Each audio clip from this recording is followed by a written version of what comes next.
Welcome to Legacy Builders, strategies for building successful family enterprises, brought to you by Beacon Family Office at Asante Financial Management Limited. I'm your host, Corey Gagnon, Senior Wealth Advisor. And on this show, we explore global ideas, concepts, and models that help family enterprises better navigate the complexities of family wealth. Today, we're honored to have Trevor MacLean, partner with M&P's agriculture team in Lethbridge, Alberta, a true expert in agricultural transitions with over 2 decades of experience empowering producers and agribusiness across Western Canada. With a Bachelor of Management, MBA, and holding the FIA designation, Trevor's unique perspective, rooted in agribusiness, drives his commitment to the local community and various organizations. In this episode, we delve into Trevor's creative and practical solutions, uncovering his personal motto, invaluable lessons for personal and professional growth. We explore the evolving landscape of family farms, addressing challenges and opportunities for the rising generation. My goal is to be the most curious person in today's conversation alongside Trevor MacLean to navigate these complex conversations. We discuss the importance of initiating tough conversations and Trevor's proven process beginning with a family chemistry meeting. Whether you're in a family business, intrigued by agriculture, or seeking wisdom on family enterprise transitions, this episode is a journey packed with actionable insights. Let's dive in. Welcome, Trevor. We're excited to have you today and share your wealth of knowledge and experiences. Thank you very much, Corey. Thank you for the invite, and I look forward to the conversation today. All right, let's dive right in, shall we? You bet, absolutely. All right. So, Trevor, imagine you're delivering a commencement speech to the graduating class of 2023, and you have the chance to inspire them with your story. How would you begin your speech to convey the incredible lessons and expertise that you've gained along your career? At a commemoration ceremony. So, first off, I'd be thanking them for the honor of just standing in front of some graduating students to share my story. So what I would honestly share with them. So Corey, I have a personal motto that I live with, and I developed my motto as I was going through my master's. And it's pretty simple. It's be aware, be curious, be inspiring. The being aware component is about several things. First, take the time to look around. Slow down and enjoy life and where you are. It goes by quickly and we never know what time we have left. Being aware is also about knowing yourself, your biases, your thinking, and your attitude. Know where you are and how you are showing up in that moment. The second part of my motto is being curious. Is very simple. Be a lifelong learner. Be more curious about things and less certain. Allow your thoughts, biases, and convictions to be open to change and modified. Ask questions of things you don't know. It's good to have conversation with others that may have something different to offer you if you allow yourself to stay in that conversation. The third part, Corey, is about being inspiring. It's about leadership. Lead yourself and then be open to leading others. If you follow the first two, be aware and being curious, you will have followers naturally. Lead from the heart, trust your gut, continue to work hard in everything that you do. And when you think no one is watching, this is what will inspire others. It's very simple, Corey. I guess, again, I'm a pretty simple person, and being aware, being curious, and being aspiring has led me to where I am and all of the achievements that I've had in my life. Wow, that is That is something, Trevor. And it's safe to say that it came to you while you were doing your MBA because if they taught you that doing the program at Royal Roads, you just sold that MBA program pretty well. Well, as you go through, education, I always say that 50% of your education doesn't actually come from the professor or the textbooks or the readings. It actually comes from the interaction with the other students, the other learners that you're fortunate to get to be a part of and share the program with. And it is exactly that. And that's how I came up with it is, it's in the after hour dialogue and conversations with the other learners that it hit me. And it really was about, don't let this time in your MBA rush by without pausing. Learn from other students. There's so much to learn. I did it kind of midlife, my MBA. So I had a little bit of business experience behind me. I'd already gone through my undergrad. I had 2 kids on the ground and a wife at home. So it really was about slowing down and taking time to, smell the roses and learn from other people.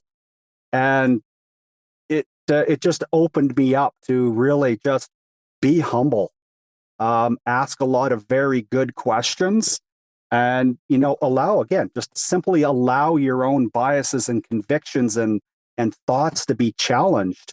Because when you're open and when your mind is open, it's like a parachute. If parachute isn't open, you're not going to learn anything.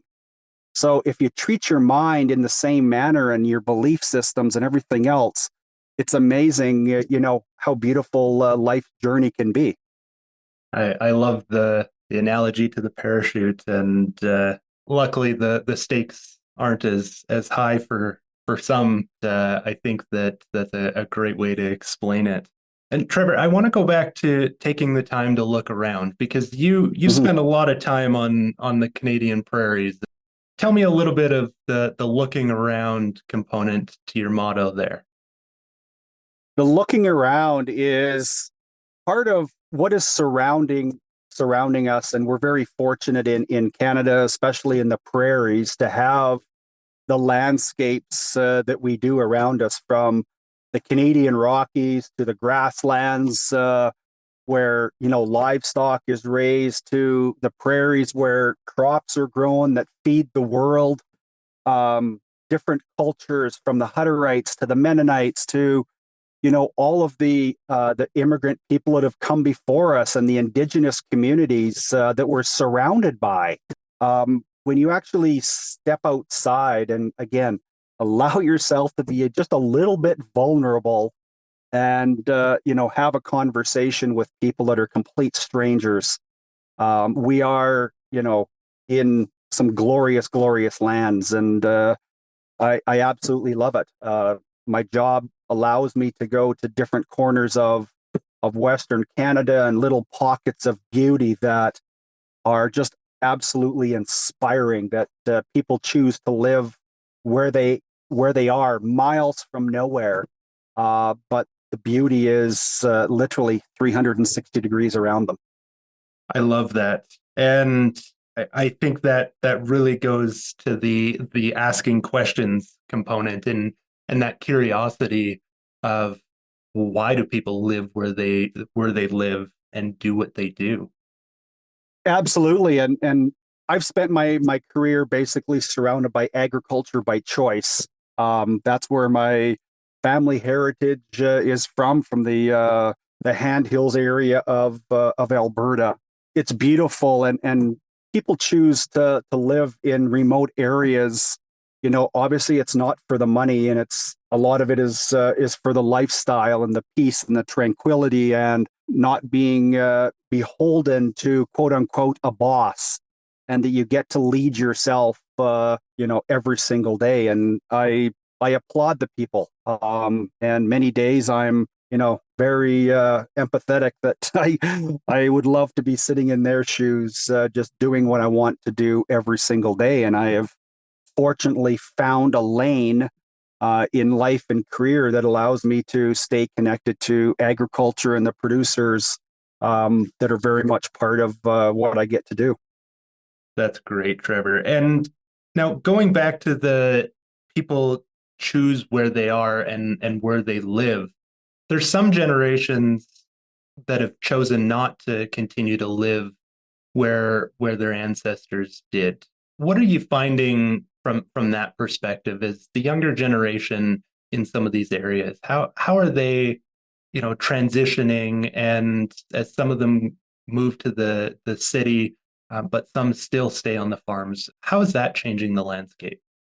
Well, it's a great question, Corey, and it is absolutely changing and has changed the landscape where the vast majority of our populations now live in urban centers and some towns losing people, but still holding true to their agricultural roots. But what is also happening, and I'm not sure if it's a shift through COVID or not, or just the pressures of life trying to exist, if you will, in urban centers. But in the last number of years, I'll say 4 or 5 years, I have actually seen a transition of that next generation who has left the family farm and gone into the urban centers to get an education and get a job, actually come back to the family farm, or at least come back on a part-time basis because they realize they miss it. And there's something very, very special about being connected to agriculture and your heritage, your family roots that, calls people back. And it's a delicate balance, and you have to make a choice whether it's for you or not. But there definitely has been a shift that generation that may have left is saying, man, I have a yearning to go back to where it was that I came from and where I was raised and how I was raised. And I want my kids to have that opportunity to sit in the side seat with grandpa or grandma, in the grain cart or in the combine or the tractor, feed the cows. Just being around that, there's something very, very special to be connected to the land. Trevor, do you think that will change some of what you're saying is the people coming back to their roots?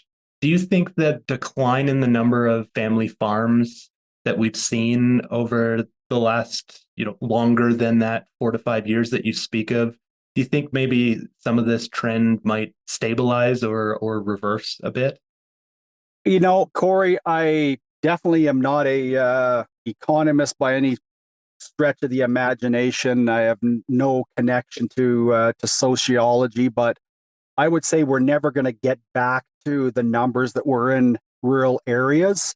But I definitely think that, is it stabilizing? I'm not sure if it'll ever, quote, stabilize.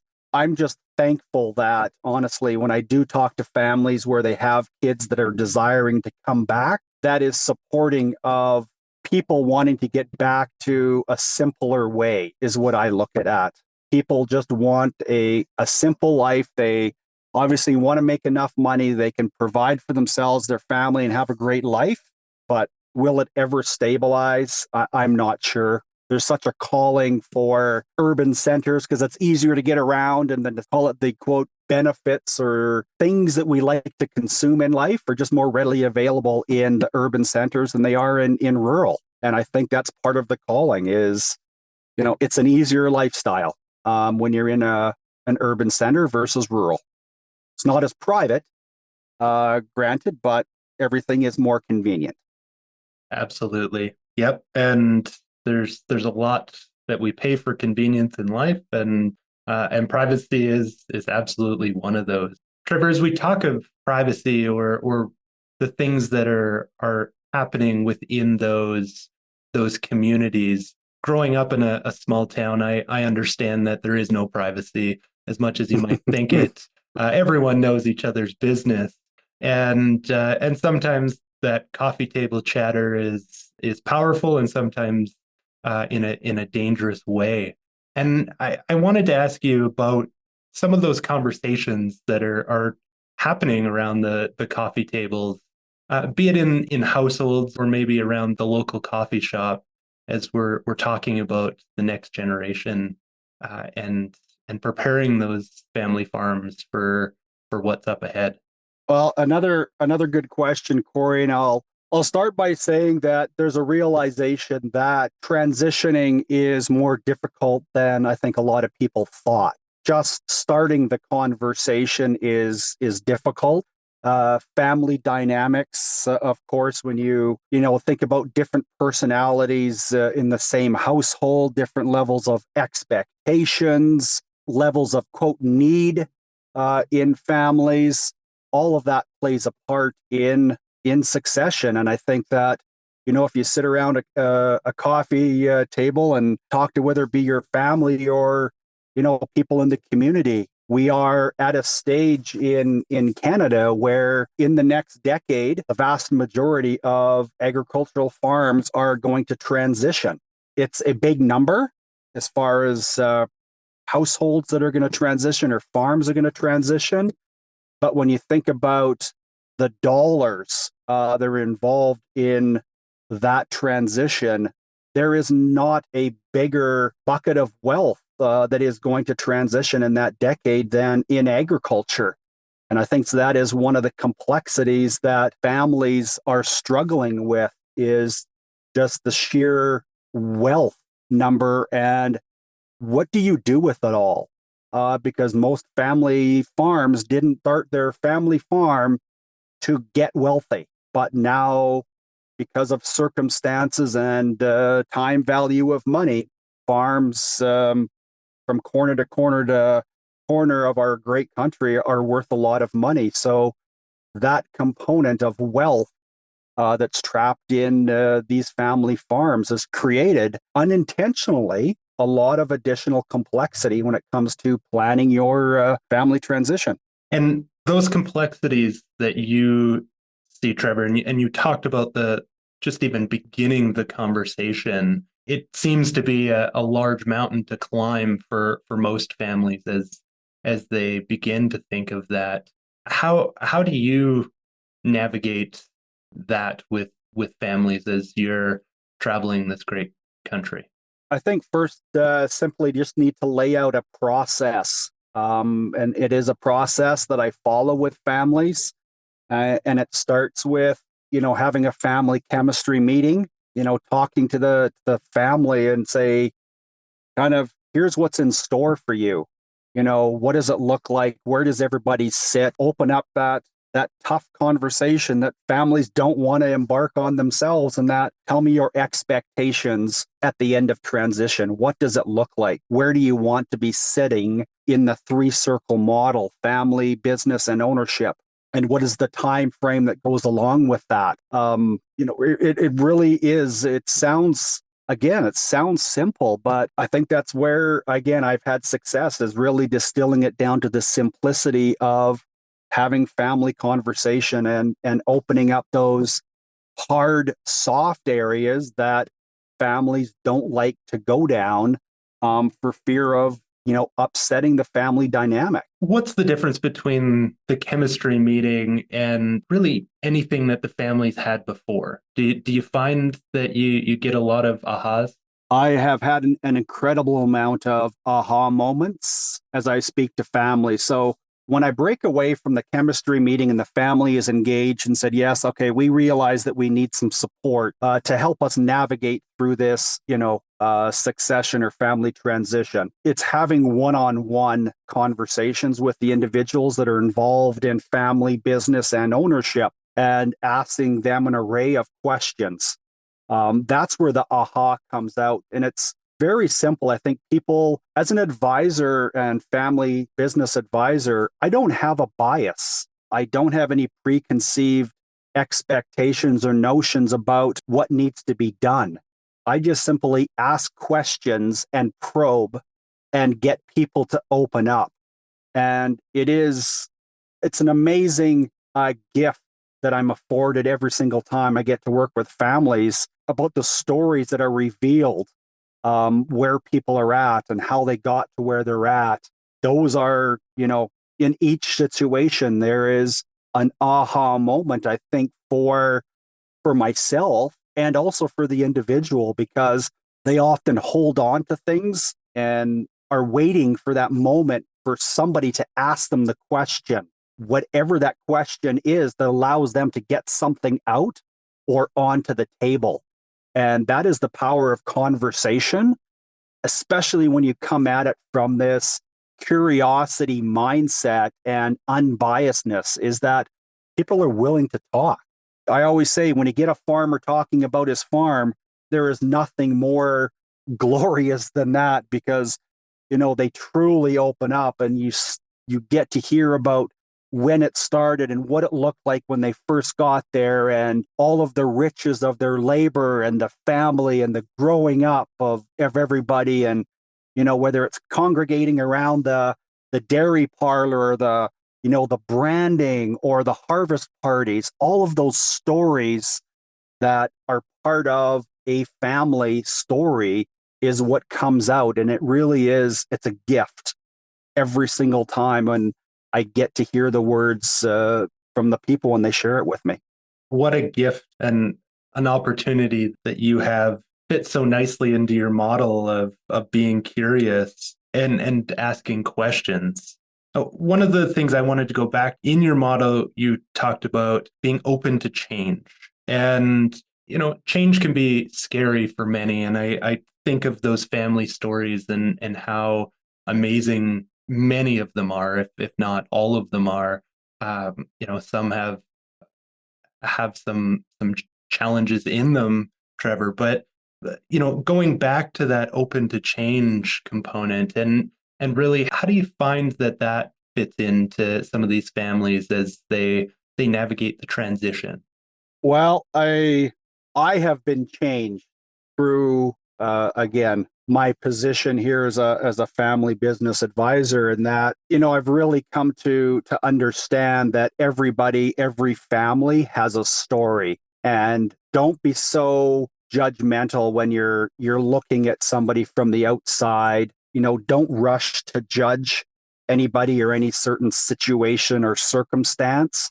Everybody does truly have a story, and that part of what I've done has helped change me. And in turn, I've shared, not the actual stories, but shared the learnings that families have shared with me, with colleagues and family about, wow, like this is how difficult it was. And these are the situations that many families are dealing with. And it is part of shaping and allowing yourself to be shaped by the people that you interact with on a daily basis. And I say this often to my wife and my family, is that I am so fortunate to be able to do what I do, because I love trying to help families navigate the complexity of what it is of transition, and try to bring it down to something more simple. And what can you live with? Because no decision you make today is going to be perfect, and that not everybody in the family or the business or the ownership is going to understand it, and they all may not accept it 100%. But can you look at yourself through the journey and say, I can live with this? And I've listened to everybody. I've heard what people have said, and I know what I need and I want. And you base your decision on that information. That truly is for me a culmination of what gets to be complex to simple, and a good outcome for everybody. I love that question, Trevor. Just asking yourself, what can I live with? And be it the now generation or the rising generation, or call it whatever you'd like, in that transition of the judgments that come from dad hasn't changed his ways, or all the ways that both parties can have that judgment, is really understanding that everyone has their story and perspective of where they came from and where they're at, and knowing it just bring it back to that simplicity, like you said. It is, Corey, and I'll pull out a word that you just said that is very valid for this situation, and it's understanding, right? It's you don't have to always accept or agree with what somebody's position may be on a particular point or a particular matter, but can you understand it? And it really is about having, again, have that understanding that their view or their need or expectation may be different than yours. And that's okay. That is okay. Because you look around us in the world today and there's a lot of chaos. There's wars going on. There's, famine, food security, food sovereignty, food safety, all these issues. And it's very complex. But when you just step back and just say, I understand. I understand your situation. I understand your position. I understand why you're saying what you're saying in your position. But you don't have to fight it. You don't have to fight it. You don't have to object to it. Just understand it. Because again, I go back, everybody has a story. We all have different makeups and we've all come from, different paths. And sometimes I just wish that we could just pause and just reflect and accept. It is that simple. And I'm coming across maybe philosophical, but it really is at certain points, you do have to allow yourself and others just to pause, look around, be aware, and just accept. And Trevor, the pause and accept is something that oftentimes as humans on the hamster wheel, we don't do. And just going back to your chemistry meeting and those one-on-ones where you mentioned that people are often waiting for somebody to ask that question. Let's go a little bit to that perception of communication. Perceived communication versus actual communication. There's something in a previous conversation that you and I talked about, and it really, it's in my memory of the walk across the farmyard, kicking dust and that conversation where there's perceived communication versus where maybe there is actual communication. Can you touch a little bit on that? Absolutely. I often ask families, businesses, tell me about your communication, in the business and the family, et cetera. And, oh yeah, we meet every single day. And okay, can you tell me about that? What does that look like? Well, it's between the house and the barn. And, we have that 2-minute conversation. And they interpret that as communication and about talking about the business. I challenge people that is the forum walking across the barnyard or across the farmyard, is that really a forum, or is that a place to have communication about something as important as the business, planning on the next steps, talking about the financials, talking about the opportunities, the risks, the threats, the needs of the business? And does that really get talked about? And are people taking, note, or simply just hearing what somebody else is saying and then putting it into your memory and hopefully recalling it factually later when you do want to have a business conversation and it's something more serious? And you ask yourself, well, where did it go sideways? We talk every single day. And it really is, kind of the formalization of, actually sit down and have an agenda and make it known that this is a business conversation and you don't want to interweave, kids' hockey game stories into it or, dinner party that's coming up. It's a business conversation. And you sit down, you're attentive, you're taking notes. So I just caution families that, walking across the farmyard while those conversations should still continue, that's very much a fabric of what makes the informality of farms so rich, is those conversations. But you also need to have the formal business conversations to make sure that the hard conversations, the hard topics are talked about and, not getting pushed aside.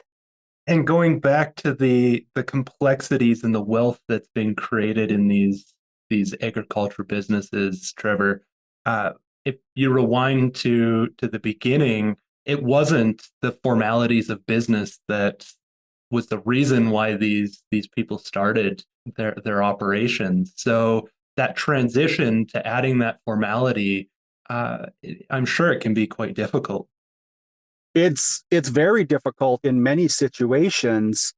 And I only point to my own kind of family as an example is that my grandfather never ever had a computer ever in his life. And it wasn't that long ago, 15 years ago, 16 years ago that he passed. And today, this generation that's coming into business, especially in agriculture, are inundated by apps. And the phone has so much power and capabilities and connectedness that it absolutely changes how you run a business. So when you're transitioning from that generation prior, even the baby boomers, to where the technology is at today, is an immense change. So that generation that's coming into a family farm, they're eager and they've touched and they've played with a number of these apps and technologies. And they're like, Dad, please just let me get a hold of this and let me show you what we can do here. And I can connect my tractor to the feed wagon or the grain cart, and look how all these things connect. And, one takes over the other. And, oh, by the way, look what I can do with the dairy cows and all the reports and the information that we have at our fingertips. And, to that generation that's getting out of the business, it's almost overwhelming. And they want the simplicity of just getting up and going to the barn and feeding the animals or jumping in the tractor, turning on and driving. And albeit the path in the field may not be perfectly straight, they're happy. And they want that simplicity, but that new generation also knows that the new way in agriculture requires and demands that sophistication and technology be adopted, because margins are so thin and the number of influences coming into a family farm is enormous today. Geopolitical consequences to, interest rates, labor, fuel, energy, all of these things are, forces that are pushing in at, the margins that farms have. And you need to be on top of all of those if you want to succeed. So that's kind of part of the complexity of navigating farm transition today is, getting each side to be patient. That's patient with yourself and patient with others, because transition is all about change management. And the way you perceive it or way you want to approach it's going to be very different than somebody else, especially when in many forms, agriculture is an identity for a farmer. It's, what they've done their whole life. It's how they're identified in the community. It's their connection to their independence, all of that. So you've got to be patient because everybody needs to go through this change at their own pace. So yeah, it's tough, and technology is adding a big part of that complexity. For sure. Trevor, going back to having dad or grandpa or whoever, on his tractor and being okay with the lines not being straight. And you talked about identity, and I think that that's something that is so important in being patient with dad's identity is that, and allowing that identity to stay. Or on the flip side of allowing that next generation the opportunity to, maybe take a quarter section and show what they could do, or take one of the the operations and implement technology. How do you see that when it comes to succession of the business come into play? Corey, it's a great question, and every family and every farm is unique in that aspect. But what I suggest to my families is a key strategy for success, through a family enterprise transition is it's very simple. It's plan. For plan for the family with family council plans. For the business, have a business or a strategy plan. For ownership, have an ownership succession plan. Each system of family business and ownership are independent, but in a family enterprise, family farm, they become one interdependent and interconnected system. And therefore, each one of those systems has to have a plan. So to your point, is part of that plan, so let's allow the next generation at some point in time to implement one of their kind of curiosity learnings or one of their ideas. And let's put a measurement in place so that everybody can see whether it works or doesn't work, and whether it's because of good management or just good luck that something worked out. So have a plan and look at those things that you can measure through the implementation of a plan. It's in thinking about the implications and synergies with the other systems that makes things flourish. It brings me back to high school physics class, and that for every reaction, there's an equal and opposite reaction, right? So planning is very important, and don't do it in isolation, either by system or individually. It's an important task that requires collaboration between the generations. Bring it all back to, again, my motto. I hate to do it, but this is a story and a conversation that all three elements, take them all into consideration. Be aware, be curious, be inspiring. And the same thing, you look at your family enterprise in family business and ownership spaces. Each of them just requires particular attention and planning. And what a great gateway to kind of wrap things as we near the end of our conversation.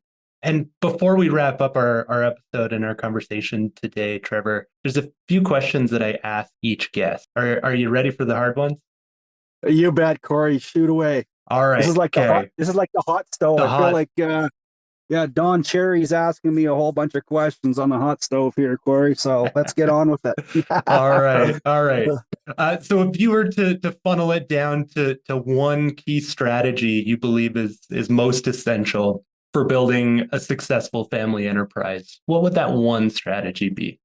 Strategy would be plan, and give yourself a lot of time in that planning process. And again, I think I just spoke to it, Corey, and that is look at each system independently and then interdependent. Figure out where the overlap is between those three systems, and figure out how you're going to, navigate the interaction of those systems. So how are you going to protect family from ownership, ownership from family, business from ownership, ownership from business, and family from business, and business from family? Again, a plan is something that should be revisited, and just because it's written down doesn't mean that it can't be changed. Again, I think I spoke about the chaos that's in our world. We have to be adaptable through transition, but planning does help people to get alignment. And it's very, very important that as much as we talk about communication and planning, that's in the hope that everybody can get alignment, because it's when you get alignment and buy-in that really the succession plan starts to get traction, and you start to plant the seeds for that next generation and successful transition. That so many things that I could ask more questions on, but we'll leave that for another day, Trevor. That's all right, Corey. Fantastic. The next question is, what is the most common challenge that you see in your travels with visiting family enterprises and those that you work with when it comes specifically to wealth transition and that continuity of the enterprise? Great question. I just left a meeting earlier this morning, and this was at the crux of this family's dilemma right now in their transition. The challenge is, again, and I just spoke to it, it's finding alignment on the purpose of the enterprise. And again, find alignment on the purpose of the enterprise. So if the purpose of the enterprise is about a legacy and it's allowing generation after generation the opportunity to make a living, to carry on the activities of farming, then if that's your purpose, that should then guide that's the North Star of everything that falls out. All of your governance, all your frameworks, your policies, your practices is about the next generation. And it's always about the next generation. So I bring that back to families, Corey, and ask them, what can I live with? Do I want to harvest all of the wealth out of the enterprise? Or do I leave the vast majority of the wealth in that enterprise for the next generation to take care of, so that they can then take care of the generations that follow? And so that's the delicate balance, is harvesting versus planting, leaving it behind for the next generation. Is it the family bank account and the assets, or is it the enterprises? It's a tough question, but alignment on the purpose can help support, that generational continuity that we speak about through family transition. That's fantastic. And so, Trevor, would it be safe to say that a strategy that you would suggest to overcome this challenge would be just that very simple but powerful question of what can I live with? It is. I would invite the listeners to develop a strategy around specific family meetings and the agenda to speak to purpose and expectations of the enterprise. So talking at a high level about the operating entity business plans, family philanthropy, ownership visions. Each area should be open to the next generations to talk about, ask about, hear about it. The topics of investments, philanthropy, expectations, inheritance shouldn't be taboo topics when the forum is created to allow people and invite family to open up about it. So you need to set a safe and confidential environment for everybody. And too often the next generation doesn't know what they don't know about these topics, because it becomes a place of friction between generations. And communication is that critical ingredient to help reduce anxiety and building awareness and building alignment between all of the generations. That's great. Trevor, in your experience, what would you say is the top 3 qualities that successful family enterprise leaders possess? Wow, hot stove question, Corey. Top 3. Well, first off, without a doubt, strong leadership. And when I say strong leadership, I don't mean somebody that is immovable. Okay, strong leadership means, I go back to my motto: being aware, be curious, be inspiring, allow yourself to be molded by others. Before you lead anybody else, you've got to lead yourself, type of thing. So having strong leadership is a very critical ingredient for successful enterprise transition. The second one is strong communication, or strong communicators within the family. Don't be afraid to address the hard topics. Use conflict as a spark to engage. Don't use it to fuel, animosity or fuel past relationship issues. Use it as a spark to really help people get over and get through certain situations. Gosh, the third one, I'm stuck, Corey, between having a collaborative environment where everybody is actually listened to and heard, and having a strong, coaching mentor environment. Those last two if I could bundle them together as the third, I would do that in, a collaborative environment that allows for good mentoring and coaching. Love it. And we'll let you do that, Trevor. I think that's that I'll give you that one. That's great. And I think you highlighted way more than three there, which is very powerful and helpful for our listeners, I'm sure. Well, thanks, Corey. Like I said, I absolutely love what I do every day, and I'm fortunate, blessed to be able to be part of doing what I love to do, and being part of the agricultural community in my position as a family business advisor. It is a blessing. I can hear the passion every time we speak, and and you're really doing what you're supposed to be doing here on this planet. So that's great, Trevor. I wanted to make sure that we've covered everything that you wanted to cover today. Is there anything you'd like to share with our audience that we didn't have the chance to touch on? Well, we're just kind of getting into the meat of the matter with regards to transition, because it is a very, as you're gathering, you've been in this space a while now, Corey, and that there is complexity, there are dynamics, there's, it's a big system that you operate in, and allowing yourself to be vulnerable. I just want to remind listeners, you don't have to win. There's no such thing as winners and losers through a family transition. There doesn't have to be through it. When you get an advisor to help you and help your family and your business through this process properly. Engage a team. There's no one advisor that is going to do this with you the whole way. It is going to be a team that gets your succession goals or your transition goals done. That includes a wealth advisor, that includes your bank, that includes your accountant, that includes a lawyer. It may include, family counseling, because there's issues within the family that need to be resolved before anybody can move forward in any aspect. So be open to it. I'll use the hockey analogy because, gosh, it's what Canada does best, is play hockey, and that a team wins Stanley Cup not because of one player. If it was that simple, the Edmonton Oilers may have won 3 Stanley Cups by now because they have the best player, presumably, on earth. Goes time and time again. It takes a team to hoist the Stanley Cup. And I ask families, it takes a team. I encourage you, it takes a team to be able to hoist, that family trophy, whatever that family trophy is, to say, we made it. We transitioned to that next generation, and our vision, whatever that vision is allowed to live through.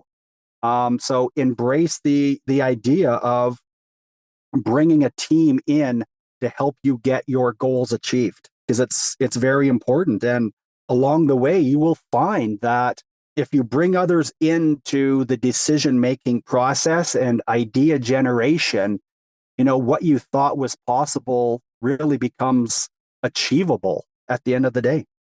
Well, I appreciate that, and great closing message, Trevor. And I wanted to thank you for taking the time to share all your expertise and the vast experiences. I'm sure we could talk for days on all the experiences you have in your travels. Your insights have been incredibly valuable, and we're grateful for your contribution to helping make this episode what it is. Corey, I truly thank you for the opportunity to reach out and have the conversation with me. I hope your listeners get something from it. And if they have questions, want to connect with me, please share anything with them that's possible. I'm here to help the agricultural community coast to coast to coast. If we could have another conversation down the road, Corey, I'd definitely be open to it. And hey, I love what I'm doing, and I'm glad to be part of this podcast to reach other families across the platform. So thank you. As we wrap up another episode of Legacy Builders, we journeyed into the world of family enterprises and agricultural transitions. A heartfelt thank you to our great guest, Trevor MacLean. Trevor shared his extensive experience unveiling the secrets to success in agribusiness transitions. His passion and dedication to delivering creative, customized solutions that empower clients shines through every insight shared. From Trevor's tips to the 3 pillars of his life motto: be aware, be curious, be inspiring. We've gleaned invaluable lessons applicable both personally and professionally. The landscape of family farms and challenges faced by the younger generation became vivid through Trevor's words. We explored the complexities of family communication, dynamics, and the delicate balance of wealth distribution were laid bare, offering a roadmap for families. Finding alignment on the purpose of the enterprise is the North Star, guiding governance and practices were echoed as a powerful takeaway. As we wrap up this episode, remember Trevor's profound question: what can you live with? It's not just a question for the now or the rising generation. It's a universal guide for navigating the judgments, complexities, and decisions in the journey of family continuity. I encourage you, listeners, to reflect on this episode's insights, share them with your network, and stay tuned for more thought-provoking conversations with industry leaders. If you'd like to learn more about Trevor and the unique services he provides, you can find him in the MNP directory and on LinkedIn. We've provided those links and his contact information in the show notes. Thank you for joining me, Corey Gagnon, your host of Legacy Builders Podcast. It's my personal passion to explore with you these topics related to family wealth. If you enjoyed today's episode, you can subscribe on Spotify, Apple Podcasts, or your preferred podcast platform. And don't forget to share this episode with family, friends, and colleagues who you care about. If you'd like to help support this show, you can do so by leaving a rating and review. If you have any questions about anything shared on today's episode, or have topics you'd like us to dive deeper into in future episodes, please let us know by emailing beaconfamilyoffice@asante.com. That's beaconfamilyoffice@assante.com. Legacy Builders, Strategies for Building Successful Family Enterprises is brought to you by Beacon Family Office at Asante. Are you worried about losing what you've created and seeking ways to transition your wealth across generations? Beacon Family Office at Asante supports our clients transition their wealth while maintaining relationships. If you'd like to access more content we've created, you can visit us at beaconfamilyoffice.com or for more details on our services and book an initial call. Thanks again for listening, and until next episode, stay intentional about building your legacy. This program was prepared by Corey Gagnon, who is a senior wealth advisor with Beacon Family Office at Asante Financial Management Limited. This is not an official program of Asante Financial Management, and the statements and opinions expressed during this podcast are not necessarily those of Asante Financial Management. This show is intended for general information only and may not apply to all listeners or investors. Please obtain professional financial advice or contact us at beaconfamilyoffice@asante.com or visit beaconfamilyoffice.com to discuss your particular circumstances prior to acting on the information presented.